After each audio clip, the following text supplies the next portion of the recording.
Well, welcome into another Johnny Torch Live broadcast. Number 248 today, we bring you Torch News Roundup number 286. And let me be the first, or possibly among the first, to wish you a very happy Valentine's Day. I know Valentine's Day means a lot to me because I get to be here with you, the people, my people. And so, of course, welcome into the show. We love you madly here. Anyone that watches the show, leaves a comment, subscribes to the channel, which, by the way, if I haven't said it often enough, please like, share, and subscribe. It would mean the world to me. And a very special Valentine's Day this year, of course, because it's also Ash Wednesday. So happy Ash Wednesday to all of you out there who celebrate. And, of course, the beginning of the holy season, the Easter season, very important to me. And may God bless you all and have his face shine upon you, as they say. All right, so we've got a lot to talk about today. We had a sort of briefer show earlier this week, and it was a little bit briefer than this show is going to be. We're going to try to make this one the full hour, so strap yourselves in and get ready for some excitement. First of all, of course, we simply must shill the product. We got to shill the product a little bit, at least for a few minutes at the beginning. The Adventures of Bullets, Bourbon, Private Eye. This is an older image. This is a work in progress image. I've actually got this cover set now for print. If you're watching on the last show, you know, as I said, I've run into a stumbling block with something wrong with the files. Something is wrong and they've become corrupt. I don't know how to fix it, and I'm in the process of getting advice from several people on how to fix it. Between the Super Bowl weekend and Valentine's Day and having what people call a regular life, kind of don't have time to really focus on getting it fixed, but I have to make sure I get time to do that in the near future because this book needs to come out. Look at that cover right there. That's a thing of beauty right there. And the inside contents, I assure you, are going to knock your jaw out and make your eyes hang down, or vice versa, something like that. But one way or the other, this issue is going to be a killer. It's going to be the final issue of the 3-issue story arc called Man of Our Times. It's also the final issue in what we're calling Season 1 of The Adventures of Bullets, Bourbon, Private Eye. Nursery Crimes is the title, and the title is, of course, meaning that Pencilneck, who is our villain for this story arc, as you can see him right there in vivid color, he has captured some of Bullets Bourbon's nearest and dearest friends. He has imprisoned them in a funhouse of doom, as I like to call it, an abandoned amusement park. And all the death traps are set for his friends, all based on a nursery rhyme or something to that effect. And it's going to be pretty exciting because you're going to get to see how Bullets uses his detective skills as much as the action adventure and fisticuff stuff. I wanted to make sure I focused on some of his detective skills in this issue. And so this one kind of dedicates a lot of time to that. If you read the first 2 issues already, you kind of know there's a lot of lead up to this one issue where now the sparks are going to fly. And hopefully the excitement will pay off. And I'm sure it will. So make sure you check out the link in the description below. You can check out all the previous issues. This January, we have hit our 12th year in producing Bullets Bourbon comics. This is the 12th issue coming out sometime this year. And that's 12 big years of Bullets Bourbon. So there's 12 issues. That kind of doesn't really do justice to the fact that we've done multiple issues in a year before. It sounds like 1 issue a year, but the first 3 issues are now remastered as trades. You can find them on Indie Planet if you check the link in the description below. Also, I'd be remiss if I didn't mention how we are doing a sale over on Global Comics. If you are so inclined for digital downloads, they are half price, which means regular issues are only $2 buckaroos, $2, $19.95 prices. And you can enjoy them all through the month of February because February is my birth month and I am giving back to the people, my fans, my true believers in the Bullets Bourbon comics. And like I said, at those prices, you can't go wrong. You get the digital download, and that's for life. You can keep that baby till the cows come home, as they say. All right, so let us continue on here now with the show proper. But please make sure you check out the Adventure Bullets Bourbon Private Eye. It would mean the world to me to hear some praise, some attaboys. That would be nice.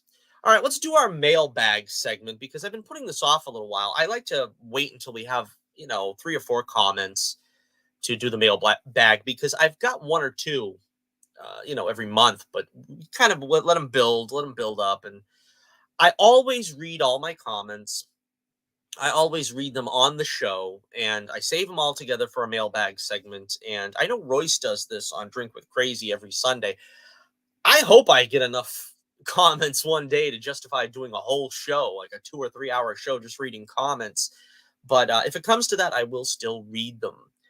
First off, we have a new subscriber, and whenever I get a subscriber that I'm aware of, we always highlight that person. Alberto Rodriguez, thank you for joining the channel. Hope to see you in the comments. Hope you enjoy the programming. We got some reviews on tap. We got some videos coming up, some reviews. We also have the Torch News Roundup that I try to do. It was at first a weekly show. There really isn't enough to talk about nowadays to really get me excited. I mean, I'm not really too much into rumor. There's a lot of stuff of, take Fantastic Four. It's the latest rumor is Ben Mendelsohn wants to play Doctor Doom. Well, yeah, that's great for him. I'm sure he'd love to play Doctor Doom, but we don't really have any hard news, and this is called the Torch News Roundup, so that's kind of the way it goes. We try to wait for the hard evidence before we present it to the public, unless, of course, it's a juicy rumor. If it's really juicy, like Pedro Pascal, we kind of already heard that he was Reed Richards because everybody and their brother was reporting on it, and it wasn't confirmed. We might partake in some of that information. All right, so let's get to the first mailbag. And thank you again, Alberto Rodriguez. Again, like I said, hope to see you in the chat. Hope to see you in the comments.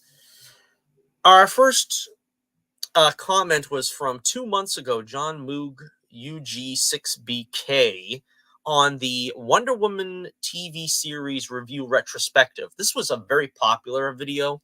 I'm sure most of you who've joined the channel have seen it by now. It's one of my favorite videos as well because I would love to do this more often, just do a scripted video review. I've kind of gotten away from that because I'm so busy with the book. And that's kind of what I always say. You can't really do YouTube full-time and be successful at it and do comics full-time and be successful at it. I'd rather put my time and energy with the comic than with the YouTube videos, sad to say, because if you're going to do justice to one, the other will suffer. And I kind of have chosen the book to do justice by.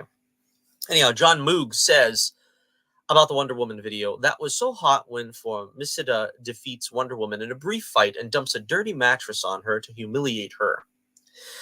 I'm glad you enjoyed that scene, John, and I'm glad you enjoyed the video. Hope you gave it a thumbs up as well. Next up, we have a friend to the channel, Bilbo Baggins. Bilbo Baggins, we love to have you leave a comment all the time, as you are one of the few that do it regularly. So again, thank you, Bilbo. He left a comment on last month's Aquaman and the Lost Kingdom review. And the question was, did the DCEU go out with a whimper or a bang with Aquaman and the Lost Kingdom? I thought it was good, passable. I certainly wouldn't say it was a masterpiece, and I certainly wouldn't say it was a disaster. It was just serviceable. I could tell there was a lot of tinkering with the pudding. They should have just let it alone as it was originally intended by James Wan. But you could tell they wanted to cut out Amber Heard. They cut her scenes to the bone. They kind of, you can tell they kind of padded it and rejiggered certain elements. Whenever you can sense the tinkering, when you can see the little etchings on the wall that they've removed things around, you kind of lose a little, the film loses a little esteem, I guess. in your eyes. But Bilbo said that the DCEU went out with a whimper. The DCEU had a promising start. I, for one, enjoy the Snyder trilogy quite a bit. I think he did a great job depicting these characters as larger-than-life titans. That's kind of where we're going to disagree, I guess, Bilbo, because I was never a big fan of the way Snyder depicted these characters. I suppose, I mean, I could go on a rant, but I kind of feel like it's past its time now. I really don't want to spend too much time ranting on the Snyderverse and how I think he got it wrong. I just didn't really feel like that was Superman. I didn't really feel like that was Batman. Certain other things I felt like he got right. I mean, I kind of like his concept of Cyborg, and you know, some of the casting choices were good. You know, Henry Cavill was good. I think Affleck and Gal Gadot were serviceable at least. I mean, if I'm trying to be kind, it wasn't a disaster. I don't think, in some sense, but I just don't feel like he really got to what makes Superman tick, and that's kind of what I think Gunn is going to get, judging by what we see in the casting, at least. Batman, again, going back to sort of like a Tim Burton-esque killer and stuff. I just didn't feel it. I couldn't honestly feel the way he portrayed them. So gonna have to disagree. But again, appreciate the comment. I'm glad you're still viewing our videos regularly. Next up, we have another comment that kind of is at odds with my opinions, I guess, on the Snyderverse. This is ARMI9CV, and that just sounds like a bunch of random letters and numbers, but he does have a picture of Vegeta as his avatar. So I guess some thought went into that jumbled up username. But he says on our Superman Legacy casting video, that was the one where we were talking about the Superman Legacy casting of Lex Luthor, Jimmy Olsen, Miss Tessmacher. That one got a lot of views, and I'm very proud of that fact. Whenever we can break over 100, especially with a Torch News Roundup, that doesn't happen very often, and I'm so tickled pink to see those views pouring in. All right, so AR says, so none of you clowns have an issue with multiple characters in a Superman movie with no solos first? Isn't that what you cursed out the last guy for? Hypocrisy at its finest. All right. He had a lot of capitals, a lot of caps on some of those words, so I kind of had to deliver it that way. All right, AR, this is the way I see it. Now, when you're going to introduce Batman, Wonder Woman, The Flash, these guys are A-listers. These are guys that are going to require some background. They're going to require some heavy lifting. You can't just throw The Flash in for 2 seconds and have people be like, that's our new Flash. And Wonder Woman, she got considerably more.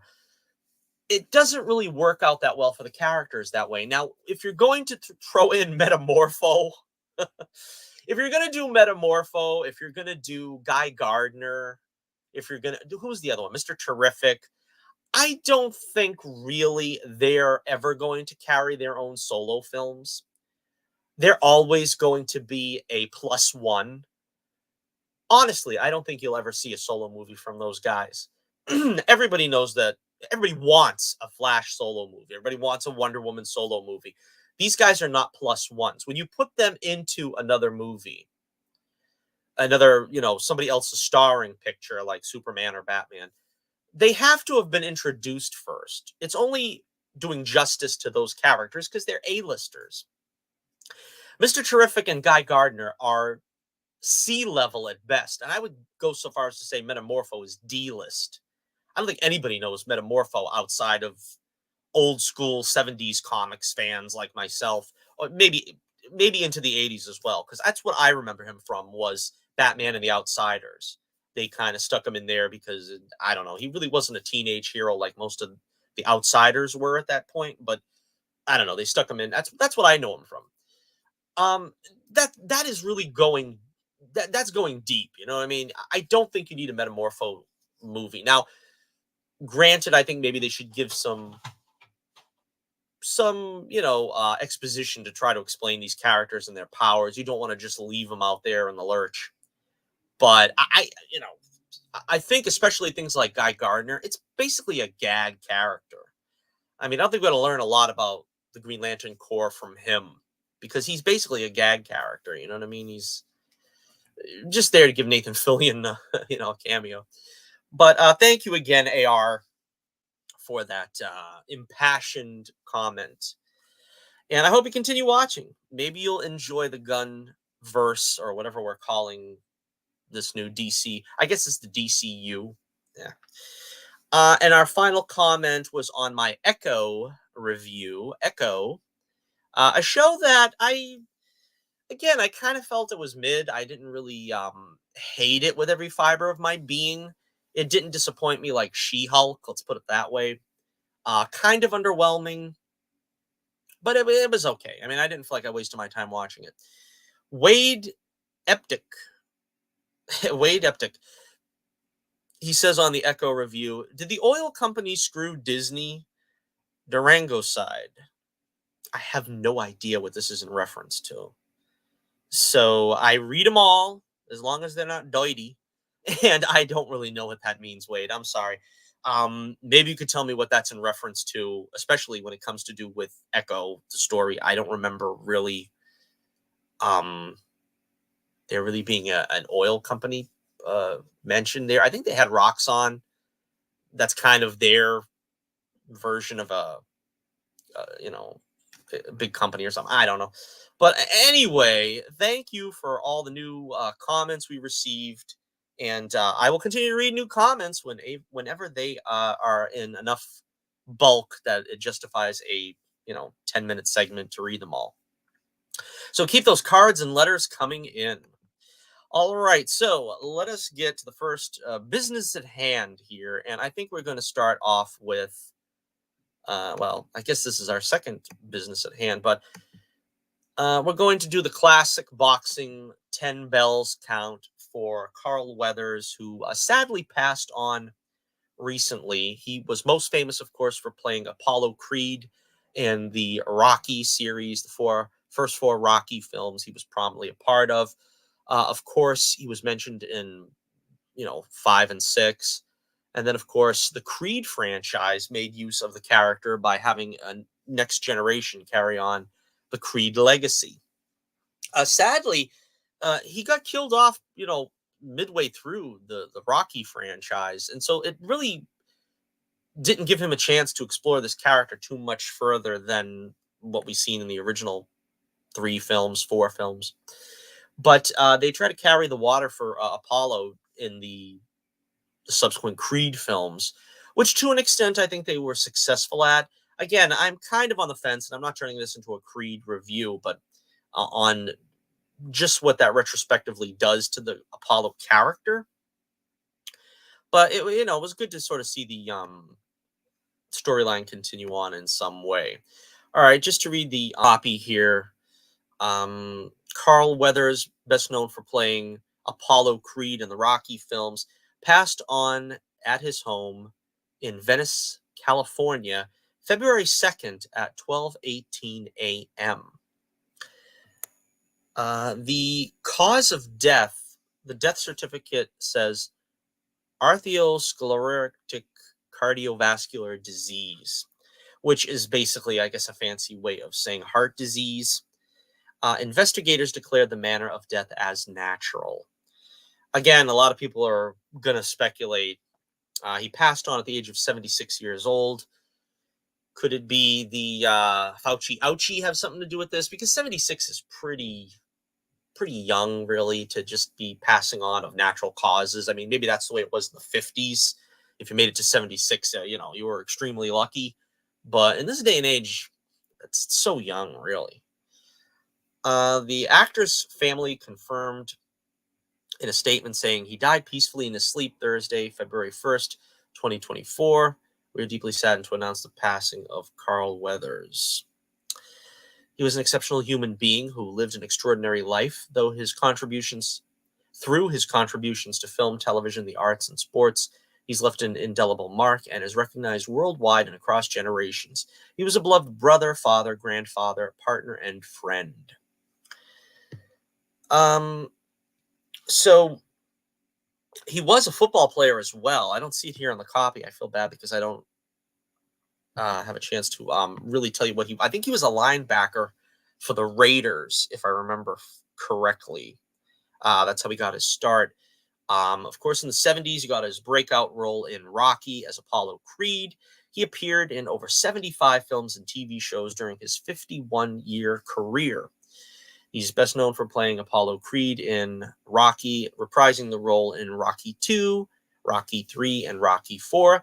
He made the switch to television, appearing in the Disney Plus hit The Mandalorian, a Star Wars series, which earned him a nomination for a Primetime Emmy Award for Outstanding Guest Actor in a Drama Series. Carl was also known for his role in Predator. Before his heartbreaking death, Weathers filmed a commercial set to appear in the Super Bowl. I saw that. I was very moved by that. I mean, I didn't expect to see him in a commercial so soon after his passing, and there he was, and they had the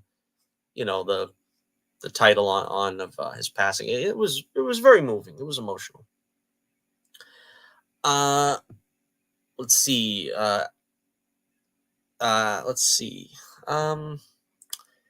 Not really a whole lot left here. Sylvester Stallone, of course, paid his respects in a brief video clip.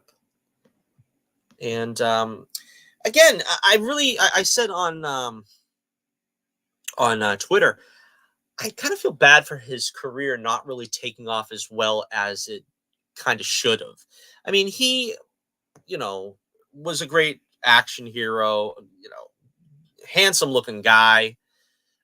You kind of expected. I know he did a couple of things outside of Rocky. That's pretty much what he's going to be known for, though. I mean, Predator was quite popular, and he did Action Jackson, which I don't know. I really couldn't get through it, but he, one of the films I remember him from when I was a kid was Force 10 from Navarone, which kind of a period piece. I mean, they wouldn't get away with a lot of that stuff nowadays. It was a lot about him facing racism as a black soldier in World War II, and an all-star cast. It really is a good movie. I mean, I haven't seen it in 6 or 7 years, but you got Harrison Ford, Robert Shaw, Richard Kiel. You got the guy from, I think this is the only other movie I've ever seen him do. You got the guy from Last Crusade, who played Vogel, plays another Nazi in this film. You got the guy who played Dietrich, Wolf Kyer. I don't know how to pronounce his name. He plays a Nazi in this. It's basically a who's who of like early Lucasfilm, Raiders and Star Wars. Angus McInnes is in it. Gold Leader from Star Wars. But anyway, you should check that one out if you want to see another really good action film with Carl Weathers. And again, The Mandalorian brought him back. I was so excited to see him in The Mandalorian too, because he really deserved another franchise role. You know what I mean? He didn't really show up in anything else other than Rocky. I mean, he wasn't in any superhero films. He wasn't in, Star Trek or something else. But he got a franchise role in Star Wars, which was really good. And it was a role that I felt like was tailor-made for him. Grief Karga, I think is his name. And he did great. And I was looking forward to seeing him in the Mandalorian movie. But and he was a mainstay on Twitter. I always seen him pop up on Twitter. And I feel badly now that I never really interacted with him. I mean, I might have liked a couple of his posts, but I mean, I didn't really expect anything, to happen, that his health was in decline, because he was on Twitter up until the day before he passed on. So again, this just seems like something that came out of the blue. I don't know if he was ill for any prolonged bit of time. But before we wrap it up, also, I just, I have to pay him his due for his role as Apollo Creed. Nobody could have played Apollo Creed like he did. I mean, he brought such life to that character. And, he was the villain in the beginning. We hissed him in Rocky 1 and 2. I mean, especially 2, where he was the heel and he was like trying to hound Rocky out of retirement. But then we loved him in Rocky 3. He was beloved. And to this day, his death in Rocky 4 is like one of the hardest hitting deaths, that I've ever seen on film. I mean, maybe it's because you grow up with the guy, but it's like you don't want to see Apollo die, and it still hits every time in that film. And I kind of wish that he didn't die in the film so that he could have still been in the series, but that really was an emotional gut punch that film needed. And it felt like, the old win one for the Gipper type thing. And I know Stallone did that already with Mickey's death in Rocky 3, so it could have been seen as sort of just playing the same card, but it did work. It did really work out, and you really hated Drago for it, and you really wanted to see him get his comeuppance. And it was a more satisfactory finale, I think, than Rocky 3. But again, that Rocky 3 is probably, I want to say Rocky 3 is his best performance as Apollo anyway, where you get to see him, those great lines, Eye of the Tiger, there is no tomorrow, and seeing him like take Rocky under his wing, because, Rocky really wasn't better than Apollo. He fought to a draw in the first film, and they kind of like gave it to the champ because it's split decision. And then the second one, he basically just got up a little faster than Apollo. In both fights, he was like basically outmatched Rocky. So it's like when they did that, like at the end of 3, where they had like a sparring fight to see who won, it's kind of tough not to think that Apollo would win, which they say he won in the first Creed film. But again, another little bit of our childhood passes on before our eyes. And I want to say thank you, Carl Weathers, for all the great memories, childhood memories especially, and great performances in so many movies, especially as Apollo Creed and the Rocky films. And rest in peace, my friend. The 10-bell count for you. And we will move on now, as sad as that may seem. We will, I want to talk briefly about this because we didn't get a chance to talk about this last time. We have the Ghostbusters Frozen Empire trailer. This is the second trailer, I believe. And we get a lot more. There's actually 2 trailers. I mean, 2 new trailers. We get this one, which is the domestic one, and we get one, which is the imported one. The imported one is sort of more the story trailer, and the domestic one is basically the, it focuses on the legacy aspect. It's the legacy trailer. You get a lot more scenes of, Bill Murray and Ernie Hudson, Dan Aykroyd, a lot more scenes of them. As you see here, Ann Potts finally gets into the uniform, which I thought was a good sign, a good step. I mean, it's nice to see her sort of taking up where the real Ghostbusters cartoon came off, where, she actually did get into costume once or twice during that show. And this is probably, I don't want to say her last chance of being in the Ghostbusters suit, but I mean, this, I imagine they'll make a third one, but one can only speculate how much longer they're going to continue on with this franchise, as is with the original members. It does look like there's a lot more of the original cast in this film than the last one. The last one was sort of just feeling it out, I think. They gave you like a teaser of like Ray, and then, you get all 4, actually, all 4 Ghostbusters, original Ghostbusters at the end, which was nice. And but this feels more like what I was hoping we would get in a Ghostbusters film, post the original films, the first 2 films, which is the original Ghostbusters actually having something to do with a cataclysmic event. This looks like they're all really called in to like deal with a real serious problem. This doesn't look like them showing up in the last 15 minutes of the film and doing their thing and then making a joke about it. This looks like they really got a problem that they all try to deal with.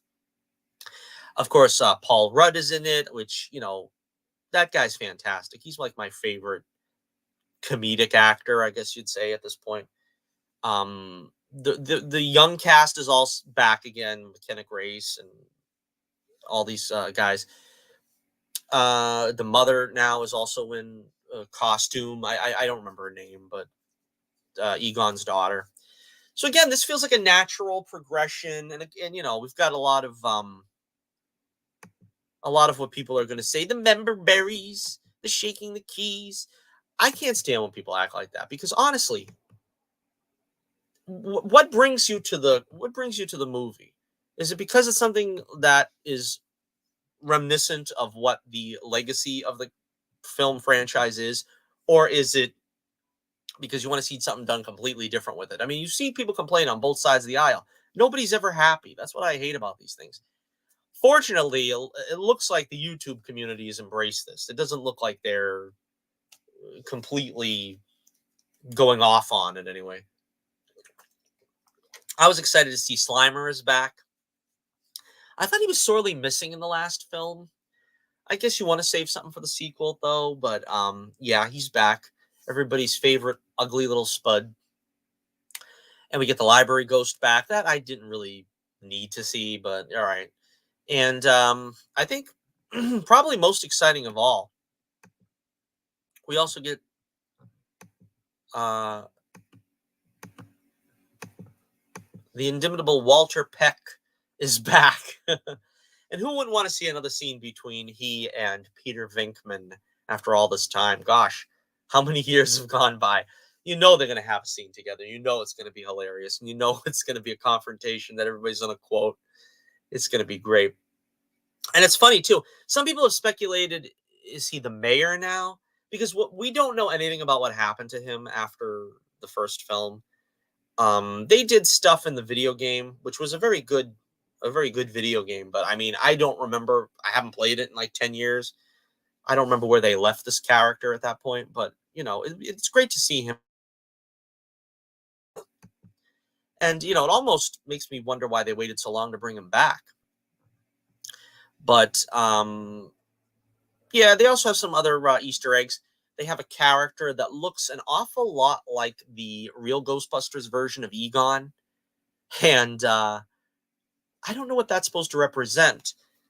I mean, that could be they're trying to say that sort of some other person is channeling Egon or something. I don't know if I'd like them to go there. I do think what would be fun is if that new character is actually Oscar, because we kind of left him entirely out of this so far. I mean, you could just do the boring thing and just act like, well, he went off to become a concert violinist or something like his mother, and he has nothing to do with the franchise. But I think it would be funny to fold him into this somehow. And, you know, your guess is as good as mine how they could do that. But it would be funny to see them like try to bring him in because he was a focal point of the second film. So just kind of leaving him out doesn't really make any sense to me anyway. All right, so yeah, this looks like a lot of fun. I'm really excited about this. This is coming up in about a month, a little over a month's time, and I'm really excited about this. I'm a real big fan, and I honestly think I said this on Twitter too. I honestly think this has the possibility of being the best in the franchise. I think this could be the best film in the franchise if it's going to shape up the way it looks like it's going to. An extended role for the original Ghostbusters, especially Bill Murray and Walter Peck back and having that interaction. We got Slimer back, old school. Ann Potts is a Ghostbuster now. That's going to be fun. You got the young cast. This is how it's done. See, I don't know why it was so difficult for the Star Wars sequels to do this. I mean, it's baffling. It boggles the mind because they managed to do it in Cobra Kai. They managed to get this right, but this formula, for some reason, because of the wokeness of Disney, just, I don't know, completely escaped them. Sad to say. All right, so let me know what you think in the comments below. What do you think about Ghostbusters Frozen Empire? And, I can't wait to see it. I don't know if you're as excited as I am, but I certainly am excited about that. Now, here we are, our top story, the main story of the evening, what everybody's been waiting for with bated breath. We have the new cast of the new Fantastic Four movie. Now, the MCU, it's fair to say, has been chugging along on vapors. They've been chugging along on fumes ever since, I don't know, what was their last big hit? I guess Guardians was a modest hit, but I would say Spider-Man No Way Home was like the last real hit they had. I mean, I don't know if a lot of them weren't widely regarded. Now, I liked Doctor Strange and the Multiverse of Madness. I thought that was a real good film.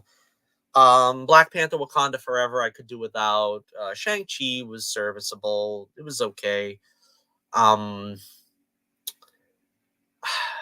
some of them are so like unnoteworthy, I can't even remember them. I suppose the Marvels, which I have yet to see, didn't really inspire confidence. Well, anyways, now we've got the heavy hitters. We've got the Fantastic Four, and the cast has been officially revealed. Pedro Pascal will be playing Reed Richards. We kind of heard this news very early on, like about 3 months ago. Not the perfect casting, in my opinion. Now, you knew they had to go, and race change one of the characters. Pedro Pascal is one of these situations like Jessica Alba in the original Fantastic Four films with Sue Storm. And it was like, well, Jessica Alba, we've got a Latino actress.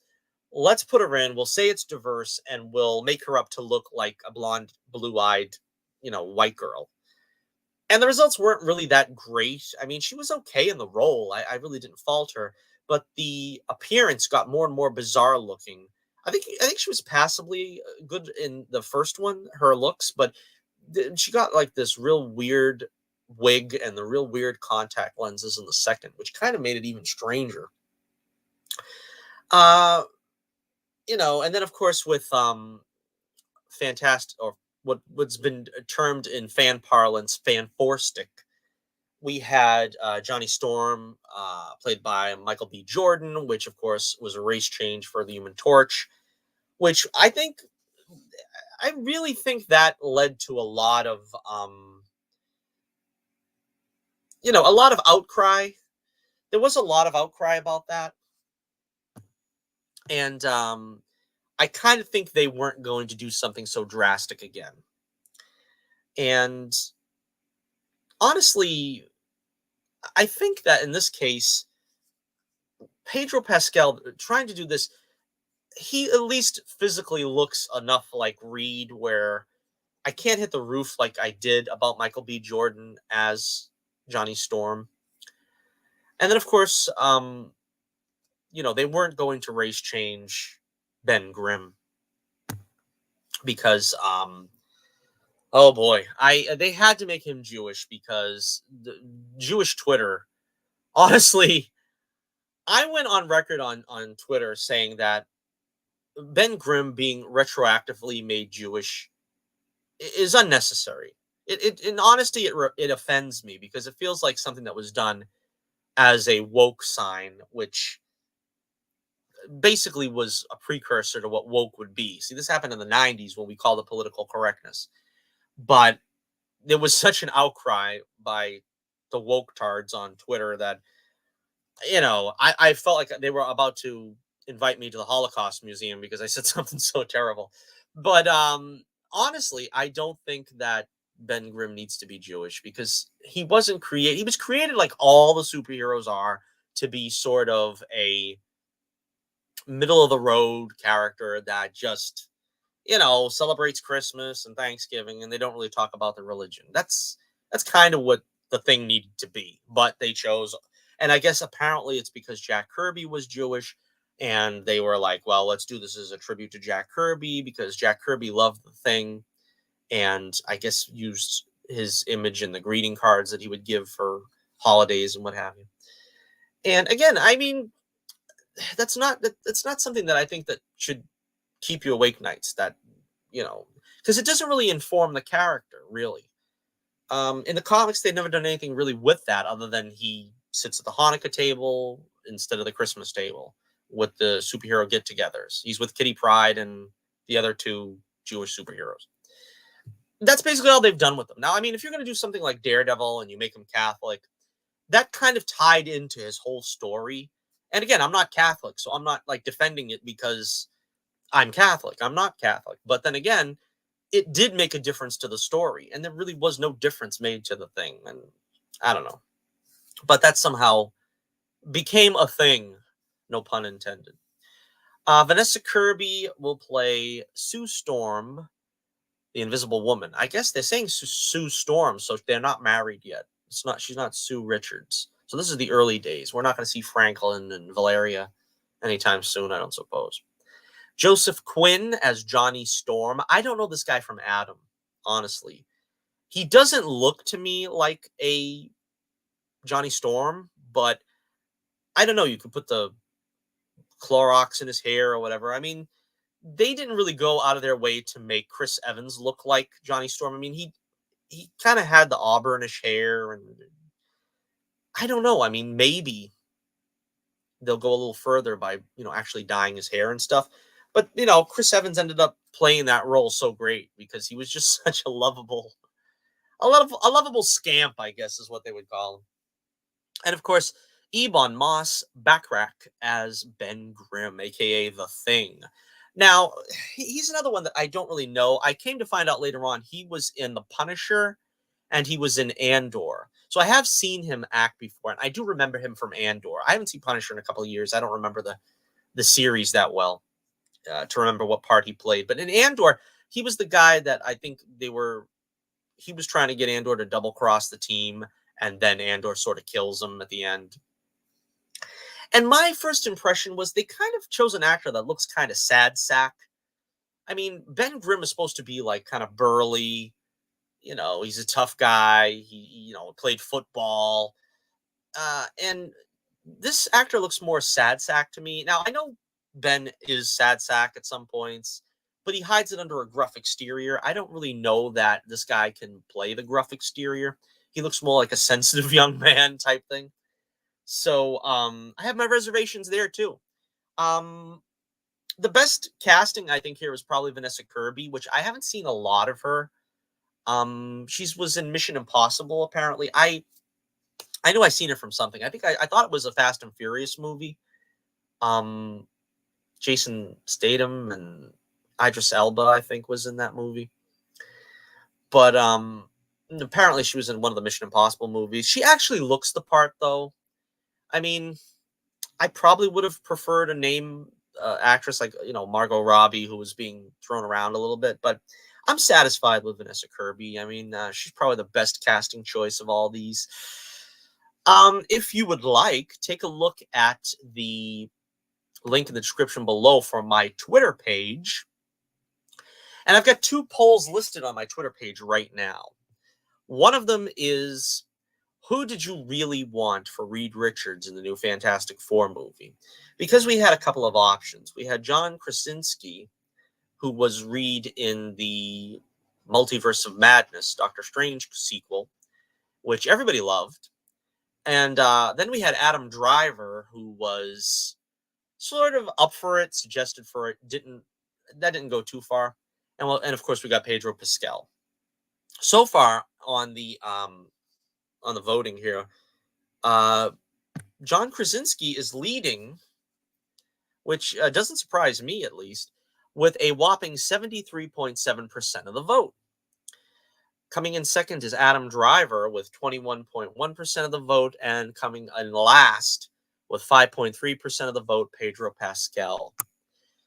So the people have spoken. You can vote for the next 3 days after this is over, because of course I did a 4-day vote for Fantastic Four. The other one is, who is the best cast of the upcoming Fantastic Four movie? Who are you most excited to see? This one stretched out a little bit closer, but not quite. Vanessa Kirby as Sue has a strong lead with 54.5%. And I would agree with that as well, because I think she is the one most well cast. She looks the best from a visual representation.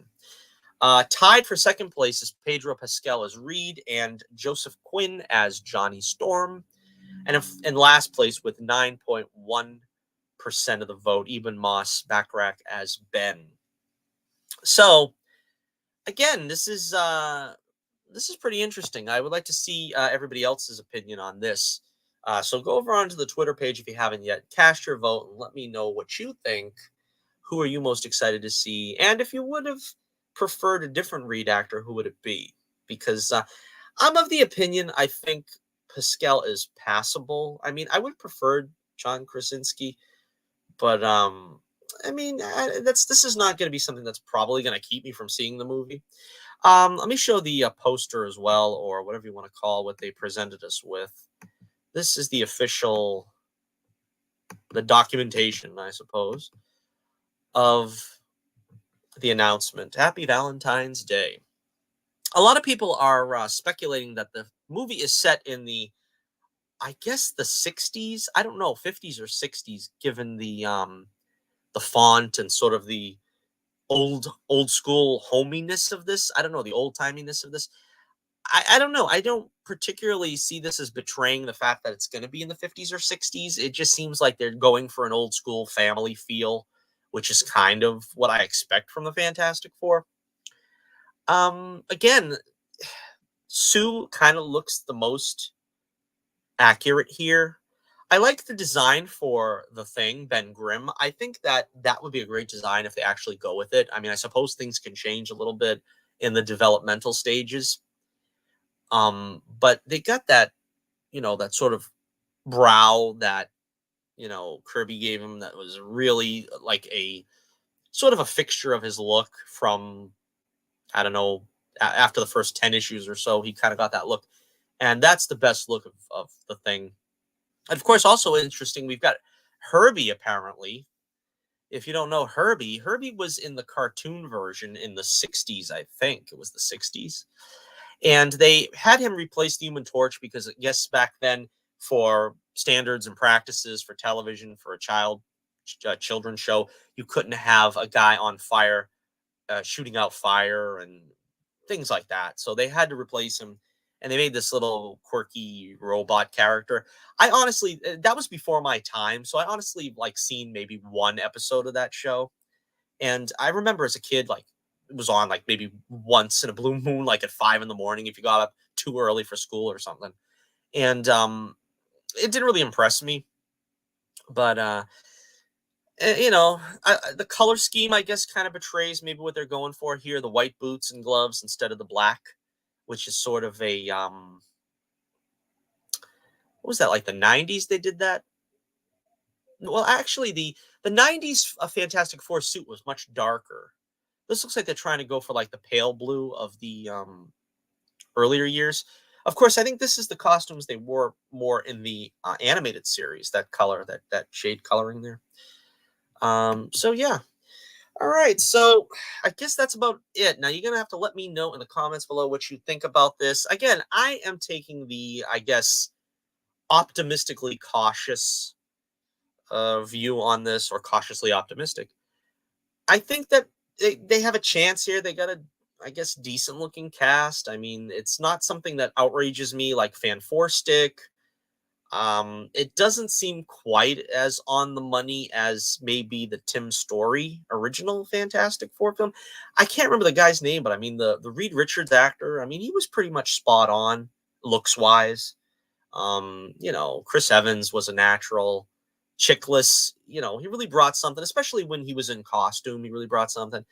Jessica Alba, again, they kind of had to make her up to look like Sue, but, it pretty much worked. I kind of have the feeling it's going to be a similar case here where one or two of these actors are really going to look like the comic counterparts, and the other couple are you're going to have to kind of squint your eyes and be like, well, yeah, I guess I see it. That's kind of where we're at, I think, here. All right, so thank you for sharing your Valentine's Day with us. Happy Valentine's Day to you all, and also a happy Ash Wednesday once again to all of you. Check out the link in the description below for our Bullets Bourbon Comics adventures. You will find them on Indie Planet and on Global Comics. The sale is still up on Global Comics if you want to check it out before the end of February. And of course, we are going to try to do a few more videos in the near future. I gotta see the Marvels and make a review of it. Um, I don't know. I guess the jury's out on Madam Web. You know that thing is going to crash and burn. I kind of wanted to go see it out of curiosity. I don't know if I'm going to make it before. They probably are going to throw it out of theaters by the time I get around to it. I don't know. We'll see.